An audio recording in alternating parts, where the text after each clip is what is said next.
God's command.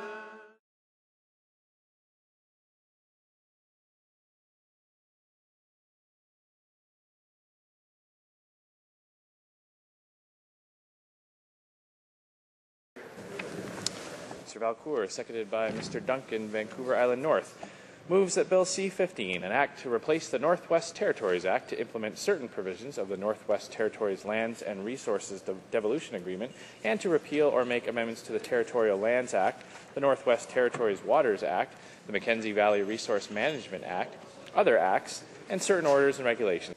And that is why this bill also puts in place an improved regulatory framework in the Northwest Territories that will ensure that resource development continues in a manner that respects the environment while ensuring the long-term prosperity of the Northwest Territories for generations to come. To this end, the Northwest Territories Devolution Act includes amendments to the Territorial Lands Act, the Northwest Territories Waters Act, and the Mackenzie Valley Resource Management Act, which will increase predictability and timeliness in the environmental assessment process, reduce regulatory burden, improve environmental protection, and ensure meaningful Aboriginal consultation. And more importantly, however, this will give the people of the Northwest Territories greater control over decisions setting the nature and pace of development and the regulatory processes and environmental assessments of resource development projects on their land and waters. Specifically, Mr. Speaker, Bill C-15 would amend the Territorial Lands Act so that it no longer applies to lands under the administration and control of the Commissioner of the Northwest Territories. The Act would only apply to federal lands and federally managed sites in the Northwest Territories and Nunavut. And for its part, the Legislative Assembly of the Northwest Territories Legislature will pass its own legislation to manage lands under the administration and control of the Commissioner of the Territory. And the bill would also repeal the Territorial Waters Act, as the Legislative Assembly of the Northwest Territories will also enact a new territorial law to manage waters in the territory. The Mackenzie Valley Land and Water Board would continue to issue license on territorial and private lands in the Mackenzie Valley, but the new territorial water legislation and its regulation would set out requirements for issuing licenses on these lands. For waters in the Inuvialuit settlement region, licenses for water use and waste disposal will be the responsibility of an Inuvialuit Water Board, which will be established under the new Territorial Act. Finally, Mr. Speaker, the Mackenzie Valley Resource Management Act would remain a federal statute similar to federal environmental assessment legislation in every other jurisdiction in Canada, should this bill be passed.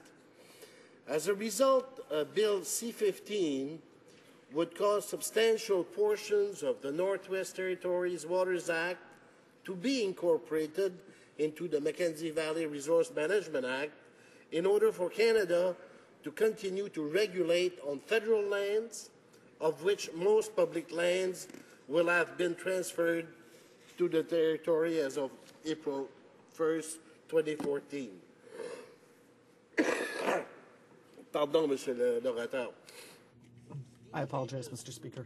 The regulatory processes for land and water will continue to generate many benefits for the people of the Northwest Territory, Mr. Speaker. And the bill will also promote greater environmental stewardship of all lands and waters in the territory, Adoption of the Northwest Territories Devolution Act by Parliament would mark the legislative conclusion of the vital work in the Northwest Territories we set out in the action plan to improve northern regulatory regimes.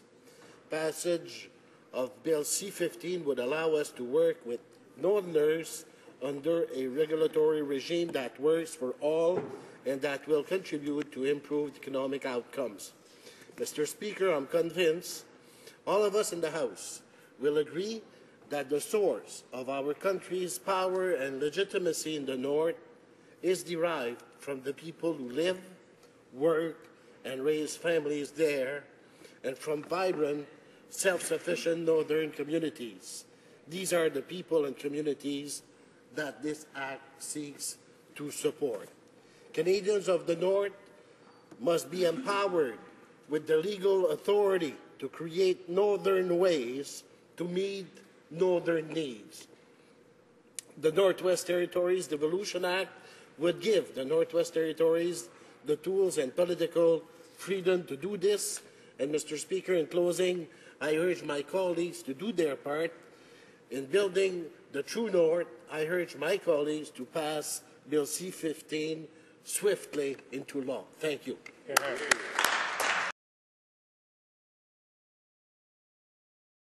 Mr. Speaker, C-15 has two very significant and different parts of the bill. One makes changes to the Northwest Territories Act, an act which is, for virtual purposes, the Constitution of the Northwest Territories. All actions within it fall under the Northwest Territories Act. And then the other laws that are being changed to implement the devolution agreement between Canada and the Northwest Territories. The second part brings in changes to the Mackenzie Valley Resource Management Act, and primarily doing away with the regional board, land and water boards created through land claims agreements with the First Nations, replacing them with a single super board, land and water board. There are other changes in the Act, and I'll speak to those as I go along. There are very significant other changes that, apart from what the Minister has said, will leave even stronger powers for the Minister over resource development in the Northwest Territories. It's quite clearly the case. We support devolution in our government, in the New Democratic Party. The MVMRA part of the bill, however, implements a conservative desire to move forward with more rapid resource development in the Northwest Territories. That's what we see here. That sees the purpose of this, and this is the great trade-off that is being made with this bill. The trade-off that we all have been put under.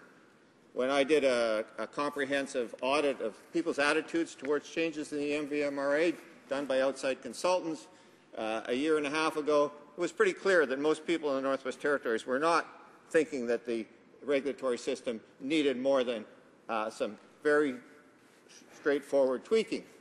One thing we all did agree with was that the land use plans, which are part of the MVMRA, needed to be completed, including McCrank. So everybody agreed to that. This government has not moved very fast to make that happen, which was one of the biggest problems we had in the regulatory system. For more than 20 years, the Aboriginal people in the Northwest Territories have hung their hat on having some say and control over resource development, process on lands and waters, and they've tied this to the MVMRA with their duly developed land claims agreements with the Gwich'in, with the Saulteaux, and with the Tlicho governments. So these people have agreed to regional boards.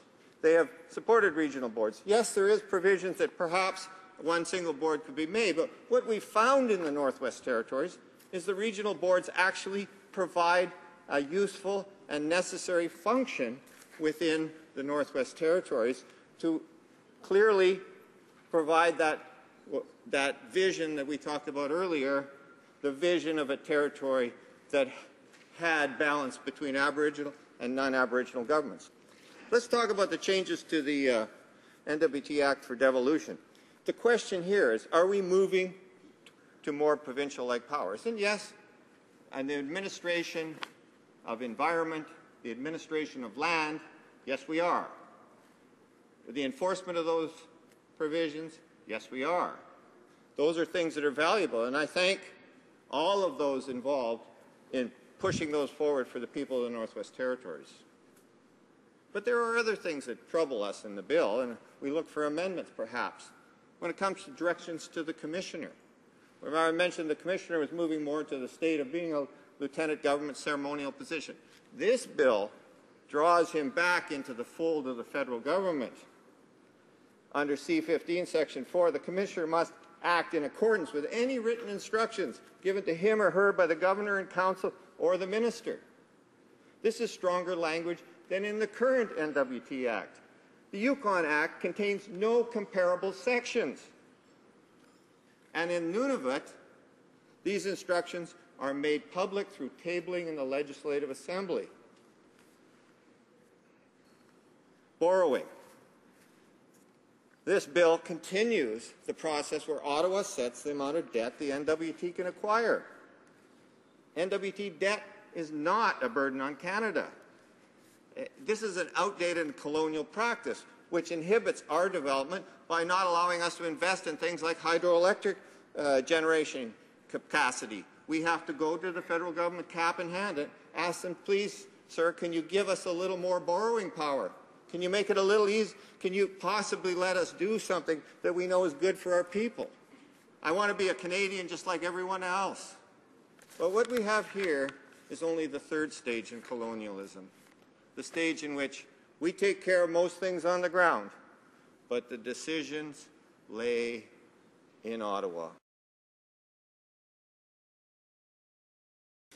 Mr. Speaker, I'm proud to rise as a Northerner of Inuit descent as my party's critic for Northern Development, the Northern Economic Development Agency, and the Arctic Council, to address this bill and on this occasion of importance to the people of the Northwest Territories.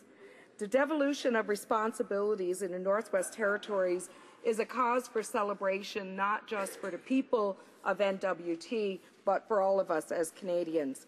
Any time that we can give much greater control and a greater say in the future of the people who live in certain lands and manage certain resources, then, Mr. Speaker, we can ensure that we will have good and solid management.